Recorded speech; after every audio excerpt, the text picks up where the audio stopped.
Konnichiwa मिनासान, स्वागत है आपका हमारे यू एक्सप्लेन चैनल में, जहां एनिमी देखी नहीं समझी जाती है। वैसे कि आपको जादुई दुनिया और उसके अनएक्सपेक्टेड ट्विस्ट पसंद है तो ये एपिसोड आपके लिए एक परफेक्ट राइड होने वाली है। तो चलिए बिना किसी देरी के विच वॉच एनिमी की कहानी की जादुई दुनिया में खो जाते हैं। कहानी की शुरुआत हमारे मेन कैरेक्टर मोरिहितो से होती है, जो कि अपने चाइल्डहुड फ्रेंड निको को अलविदा कह रहा होता है। और निको की आंखों से आंसू रुक ही नहीं रहे होते हैं, क्योंकि वो मोरिहितो के साथ और ज्यादा समय बिताना चाहती थी। इसी इमोशनल मोमेंट में दोनों एक दूसरे से प्रॉमिस करते हैं कि चाहे कुछ भी हो जाए एक दिन वो फिर से जरूर मिलेंगे। और सीन कट होकर प्रेजेंट टाइम में आता है, जहाँ पे मोरिहितो एक क्लाइम और चिल पर्सनालिटी के साथ दिखाई देता है। अभी कहानी में एंट्री होती है मोमोहितो की, एक ऐसा लड़का जो अपने दोस्तों के साथ मोरिहितो से पंगा लेने आया होता है, क्योंकि ग्रेजुएशन के समय मोरिहितो ने सबके सामने इसकी बेइज्जती कर दी थी। लेकिन फनी बात तो ये है कि मोरिहितो को भी कुछ याद नहीं होता, और जब मोमोता उसे समझाने की कोशिश करता है तो मोरिहितो बिना कुछ सोचे समझे उसे कैलफिश बोल देता है, और फिर सबके सामने उसकी फिर से बेइज्जती हो जाती है। और ये सुनकर मोमोता और उसके दोस्तों का दिमाग गर्म हो जाता है और बिना कुछ सोचे समझे मोरिहितो पर अटैक कर देते हैं। लेकिन मोरिहितो उनसे फाइट नहीं करता, बल्कि वो उनके अटैक को डॉज करने लगता है। और जैसे ही एक्शन का समय आता है सीन कट हो जाता है और हमें मोरिहितो को दिखाया जाता है, जिसके चेहरे में बहुत सारे बैंडेजेस लगे हुए होते हैं। उसके फादर उसे ताना मारते हुए कहते हैं, क्या तुमने जानबूझकर उन्हें खुद को पंच मारने दिया? मोरिहितो जवाब देता है कि अगर वो सीरियसली लड़ाई करता तो मोमोता और उसके दोस्तों की हालत अब तक खराब हो चुकी होती।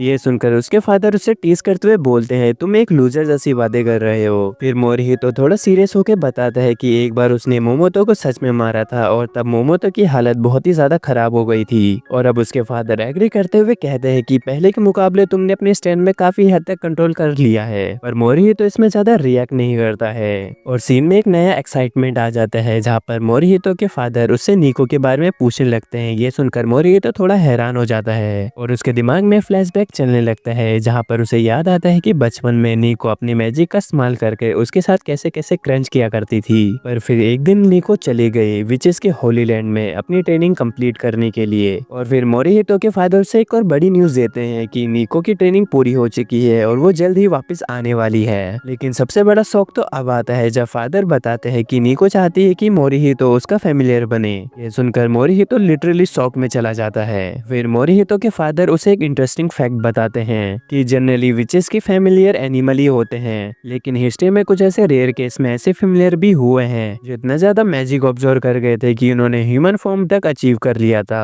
और इसी तरह ऑक्स और टाइगर जैसे क्रिएचर भी इवॉल्व हो गए, जो इवेंचुअली ह्यूमन के साथ शादी करने लग गए। और जब इन सब का ब्लड मिक्स हुआ तो एक नए रेस का जन्म हुआ, जिसे ऑर्क्स कहा जाने लगा। और यही नहीं, मोरिहितो ऑलरेडी जानता था कि उसकी फैमिली भी और ब्लड लाइन से बिलोंग करती है। पर जब वो सोचता है कि आज के जमाने में किसी का फैमिलियर बनना, तो सिचुएशन उसके लिए काफी ज्यादा अजीब और ऑकवर्ड बन जाती है। इसके बाद मोहितो के फादर एक बात को क्लियर करते हैं कि आज के टाइम में फैमिलियर का रिश्ता मास्टर और सर्वेंट जैसा नहीं रहा है, लेकिन फिर भी उन्हें इस ट्रेडिशन को फॉर्मली फॉलो करना पड़ेगा। ये सुनकर मोहितो अपने फादर से कैजुअली कहता है, तो आप क्यों नहीं बना लेते ये कॉन्ट्रैक्ट? और सरप्राइजिंग तरीके से उसके फादर रेडी भी होते हैं, लेकिन उन्हें एक बिजनेस ट्रिप में जाना होता है अर्जेंटली, वो पर्सनली कॉन्ट्रैक्ट नहीं बना सकते हैं। फिर वो एक्सप्लेन करते हैं कि किसी वजह से निको की माँ होली लैंड में ही रहने वाली है, अब निको भी यहाँ पर आने वाली है और तुम भी घर में अकेले हो, तो इसलिए मैंने डिसीजन लिया है कि तुम दोनों अब एक साथ रहोगे। सुनकर मोहितो एकदम से हैरान हो जाता है और सोचने लगता है कि निको और मैं एक ही छत के नीचे, सीरियसली? दूसरी तरफ हम निको को एकदम खुशी से एक झाड़ों में उड़ते हुए दिखाई जाती है। उसकी एक्साइटमेंट देखकर हम बता सकते हैं कि वो मोहितो से मिलने के लिए कितनी बेताब है। और फिर अगले दिन मोहितो निको को बैठकर इंतजार कर रहा होता है, और मोहितो बैठे बैठे सोच रहा होता है कि पहले कैसे निको उसका नाम नहीं बोल पाती थी, फिर उसने इसके लिए काफी ज्यादा मेहनत भी की थी। और ये सोचकर वो रिलैक्स करने ही वाला होता है, लेकिन अचानक एक धमाकेदार एंट्री होती है। वो लिटरली खिड़कियां तोड़कर अंदर घुस आती है, और मोहितो का रिएक्शन देखने लायक था, जो काफी फनी था।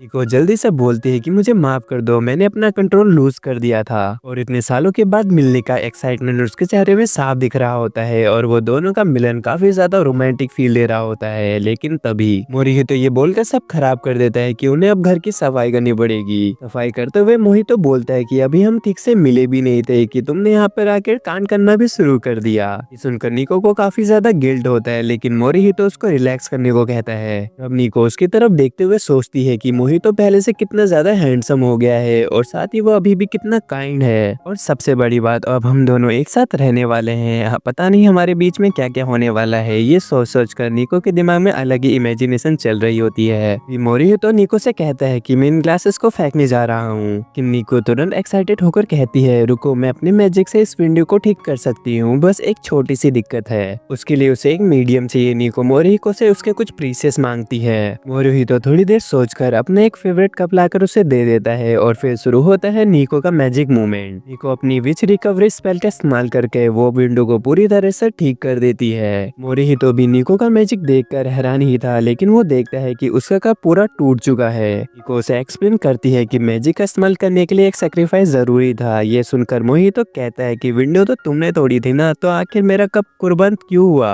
अब इस वजह से निको थोड़ा गिल्ट फील करती है, लेकिन मोहितो ज्यादा गुस्सा नहीं करता। वो फाइनली स्माइल करते हुए निको की मैजिक की स्किल की तारीफ करता है और अपनी तारीफ सुनते ही निको लिटरली पगला जाती है। एक्साइटमेंट में वो जोर से कहती है कि मैं तुम्हें एक और अपनी मैजिक ट्रिक दिखाऊंगी। वो बताती है कि इस मैजिक से कोई भी इंसान एकदम पेपर जैसा पतला हो सकता है। ये सुनकर मोहितो सीधा पीछे हट जाता है, क्योंकि भाई इतना बड़ा रिस्क कौन ही लेना चाहेगा। लेकिन निको बिना सोचे समझे खुद पर ही वो स्पेल कर देती है और अगले ही पल वही पेपर जैसी पतली हो जाती है। तो देखकर मोहितो बिल्कुल ही हैरान हो जाता है। लेकिन कहानी यहीं पर खत्म नहीं होती। पतली होने की वजह से निको हवा में उड़ने लगती है और तेज हवा आ जाने की वजह से वो घर से बाहर निकल जाती है। और अब इतने ज्यादा हिलने डुलने के बाद निको का पेट काफी ज्यादा खराब हो जाता है। अब उसने जो भी खाया था वो सब बाहर निकाल देती है। इस बीच मोरिहितो उसे पकड़ने की पूरी कोशिश करता है, लेकिन कुछ भी काम नहीं आता। निको कंट्रोल के बाहर जा रही होती है और एंड में वो सीधा दो बिल्डिंग के बीच में जाकर फंस जाती है। और मोरिहितो भी एकदम कंफ्यूज हो जाता है कि अब मैं क्या करूं। लेकिन तभी निको को याद आता है जैसे ही उसका मैजिक इफेक्ट खत्म होगा वो वापस नॉर्मल साइज में आ जाएगी, वो फिर से इस दीवार में पिचक जाएगी। और तभी मोरिहितो को एक जबरदस्त आइडिया आता है, क्यों ना निको को वैक्यूम क्लीनर की मदद से बाहर निकाला जाए। लेकिन प्रॉब्लम यही थी कि वहाँ पे वैक्यूम क्लीनर मिलना बहुत ज्यादा मुश्किल था। और गेस व्हाट, बिल्कुल फिल्मी टाइमिंग में वहाँ पे मोमोता की एंट्री होती है, क्योंकि वो बिल्डिंग एक्चुअली मोमोता का ही घर था। मोमोता मोरिहितो को देखकर बिल्कुल ही शॉक हो जाता है और कहता है क्या तुम मुझसे बदला लेने आए हो। लेकिन मोमोता इस बात को इग्नोर कर देता है और सीधा मोमोता से वैक्यूम क्लीनर मांगता है। पर मोमोता को कुछ भी समझ नहीं आ रहा होता है और वो मोरिहितो का मजाक उड़ाने लगता है। उसे पता था कि मोरिहितो उसे नहीं मार सकता है। तभी मोरिहितो को एक पुरानी बात याद आती है, जहाँ पर पहली बार उसने मोमोता को मारा था। उसकी वजह से मोमोता के हाथ पैर की हड्डियां टूट गई थी। इस एक्सीडेंट के बाद से मोरिहितो के फादर ने मोमोता के फादर से माफी मांगी थी और तभी से मोमोता और उसके दोस्त मिलकर मोरिहितो को मारा करते थे। इन मोरिहितो ने कभी भी फाइट बैक नहीं की, वो ये सब चुपचाप सहता रहा। उसकी ये हालत देखकर उसके फादर से कहते हैं कि मैं तुम्हें ट्रेन कर सकता हूँ ताकि तुम अपनी स्ट्रेंथ को सही से कंट्रोल कर सको और यूज भी कर सको। और जब मोरिहितो ने ये सुना तो वो इस चीज के लिए मान गया, क्योंकि वो अपनी ताकत का इस्तेमाल अपने करीबी लोगों को बचाने के लिए करना चाहता था। और अब स्क्रीन प्रेजेंट में आती है, जहाँ पे मोरिहितो काफी ज्यादा गुस्से में आ जाता है और अब वो अपने पंचिस पोजीशन में आ जाता है, जो देखकर मोमोता की फटके हाथ में आ जाती है। और वो तुरंत ही माफी मांगने लगता है, क्योंकि वो समझ गया था कि उसके सामने आज साक्षात यमराज खड़े हैं। ये तो एकदम से धमाकेदार पंच मारता है और पूरी दीवार तोड़ देता है। और वो निको को तुरंत ही रेस्क्यू कर लेता है और बाहर निकालते ही वो नॉर्मल साइज में आ जाती है और एकदम से खुश होते हुए उसे गले लगा लेती है कि फाइनली मोरिहितो ने उसे बचा लिया। और अब मोमोता भी निको को देखकर पहचान जाता है, क्योंकि बचपन में वो इन दोनों को एक साथ बुली किया करता था। लेकिन निको मोमोता को देखकर पहचान नहीं पाती और उसे देखकर वो उसे कैलफिश कह देती है। ये सुनकर मोमोता गुस्से में आ जाता है और कहता है मेरी दीवार के पैसे कौन देगा जो मोरिहितो ने तोड़ दिया है। लेकिन तभी एक मैजिक मूवमेंट होता है और वो दीवार दोबारा से परफेक्टली रिस्टोर हो जाती है। और वह भी निको की रिकवरी मैजिक की वजह से। और शॉकिंग वाली चीज तो ये थी कि जो चीज सेक्रीफाइस हुई है वो है मोमोता के बाल। गाइस कमेंट में लिखो रेस्ट इन पीस मोमोता के बालों के लिए।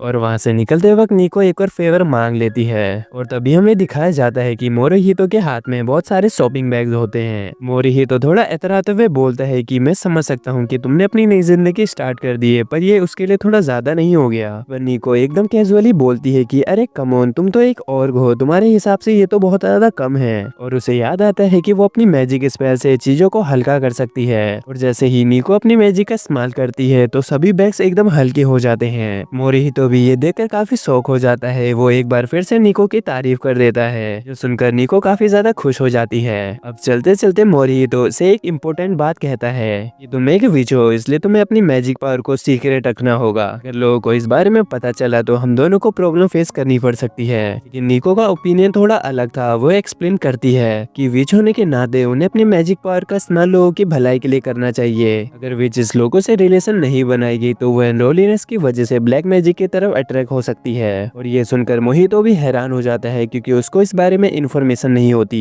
तभी निको अपनी बात आगे बढ़ाते हुए एक्सप्लेन करती है कि अगर वो लोगों के साथ रिलेशन नहीं बनाएगी तो वो अपनी ट्रेनिंग पीरियड कंप्लीट नहीं कर पाएगी और इसी वजह से वो ग्रैंड विच भी नहीं बन पाएगी। निको की बात सुनकर मोहितो स्माइल करते हुए कहता है, मैं भी तुम्हारी मदद करूंगा ताकि तुम एक ग्रैंड विच बन सको। ये सुनकर निको अपनी खुली आंखों से सपने देखने लगती है, लेकिन मोहितो उसे सपने से रियलिटी में लेकर आता है। दूर एक घर में आग लग चुकी होती है और वहाँ पे एक लेडी फंसी होती है। ये देखकर निको डिसाइड करती है कि वो जाकर उसकी मदद करेगी, लेकिन मोरिहितो उसे वार्न करता है कि वहाँ पे काफी सारे लोग हैं, लेकिन निको को कोई भी फर्क नहीं पड़ता है। उसका ये जुनून देखकर मोहितो भी उसकी टीम ज्वाइन कर लेता है। दोनों झाड़ू में बैठकर उड़ते हुए उस लेडी के पास पहुंच जाते हैं और यह सीन देखकर पब्लिक भी हैरान हो जाती है। मोहितो उस लेडी से चिल्लाकर जंप करने को कहता है। वो लेडी अब जंप करती है और मोरिहितो उसे पकड़ लेता है, लेकिन प्रॉब्लम ये होती है कि जो झाड़ू होता है वो 3 लोगों का वेट संभाल नहीं पाता और तीनों नीचे की तरफ गिरने लगते हैं। और अब गिरते हुए मोरिहितो तुरंत निको से कहता है कि लाइट मैजिक का यूज करो। निको बिना टाइम वेस्ट किए उसके ऊपर लाइट मैजिक का स्पेल कर देती है और तीनों वापस से स्टेबल हो जाते हैं। इन लाइट मैजिक का भी एक साइड इफेक्ट होता है, मोरिहितो का दिमाग कम हो जाता है और वो अजीब सी हरकतें करते हुए उस लेडी के साथ फ्लर्ट करने लगता है और वो सारे सीक्रेट बोलने लगता है, जैसे कि वो एक और गए और निको एक विच है। और सबसे बड़ी दिक्कत तो ये थी कि 3 लोगों के साथ एक झाड़ू में फ्लाई करना लिटरली डेंजरस था। और अब सिचुएशन और बिगड़ने से पहले निको तुरंत ही अपने ऊपर लाइट मैजिक का यूज कर लेती है ताकि वो तीनों सेफली लैंड कर सके। और फाइनली वो लेडी बच जाती है और वो उन दोनों को शुक्रिया कहती है। लेकिन तभी निको को याद आता है कि वो अपने शॉपिंग बैग रास्ते में ही छोड़ आ गई है और वो दोनों अपनी यूनिक स्टाइल में उस लेडी को गुड बाय बोलते हैं। फिर हमें दिखाया जाता है कि वो दोनों फाइनली घर आ चुके हैं और वो जो सामान होता है वो काफी ज्यादा हैवी हो चुका होता है। और निको तुरंत अपनी मैजिकल बुक खोलती है और उसमें लिखा होता है कि लाइट मैजिक का एक साइड इफेक्ट भी है, जैसे किसी भी चीज का वेट बढ़ जाना, कि जैसे ही मैजिक का इफेक्ट खत्म होगा चीजों का वेट बढ़ने लग जाएगा। और तभी अचानक इन दोनों को अपनी बॉडी हैवी लगने लगती है, शायद इसी साइड इफेक्ट की वजह से, और ये दोनों यहीं पर ढेर हो जाते हैं। और वो दोनों बैठकर खुद ही से बातें कर रहे होते हैं। जो मैं एक्सप्लेन करने गया तो उसके लिए एक नया एपिसोड बनाना पड़ेगा। और फिर धीरे से सीन नाइट की तरफ जाता है और सोने से पहले निको अपने दिल से मोरिहितो को शुक्रिया कहती है अब तक की सारी मुसीबत में उसकी मदद करने के लिए, और वो अपनी सारी परेशानियों के लिए माफी भी मांगती है। और निको की बातें सुनकर मोरिहितो को एक इम्पोर्टेंट बात याद आती है। उसके फादर ने बताया था कि निको के ऊपर एक बड़ा डिजास्टर आने वाला है और इसी वजह से निको की मदर भी अपकमिंग डिजास्टर का राज जानने के लिए पूरी कोशिश कर रही है। लेकिन अभी तक उन्हें एक ही क्लू मिला है कि निको का फैमिलियर ही उसे प्रोटेक्ट कर सकता है। और सीन कट होकर प्रेजेंट टाइम में आता है। मोरिहितो अपने मन में कहता है, चाहे कुछ भी हो जाए मैं निको को प्रोटेक्ट करके रहूंगा और जितना हो सके मैं ये राज छुपा के रखूंगा कि वो एक विच है, ताकि वो सबके सामने स्टैंड आउट ना करे। लेकिन दूसरी तरफ कुछ और ही चल रहा होता है। निको मोरिहितो को देखकर अपने दिल में सॉफ्टली बोलती है, आई लव यू मोरिहितो। ऑब्वियसली वो ये बात अपने मन में बोल रही होती है। और इसी के साथ अभी के लिए इंटरेस्टिंग कहानी एंड होती है, लेकिन अभी तो ये शुरुआत है, क्योंकि निको और मोरिहितो के लाइफ में और भी बड़े धमाके होने वाले हैं। तो रेडी रहना उसके मैजिकल क्रंच और एडवेंचर के लिए। और अगर तुम्हें ये वीडियो पसंद आई तो लाइक करना मत भूलना, कमेंट करके बताना तुम्हारा फेवरेट मोमेंट कौन सा था, और सब्सक्राइब करना बिल्कुल भी मत भूलना आगे नई नई कहानियों के लिए। मिलते हैं आपको नेक्स्ट एपिसोड के साथ, तब तक के लिए स्टे मैजिकल।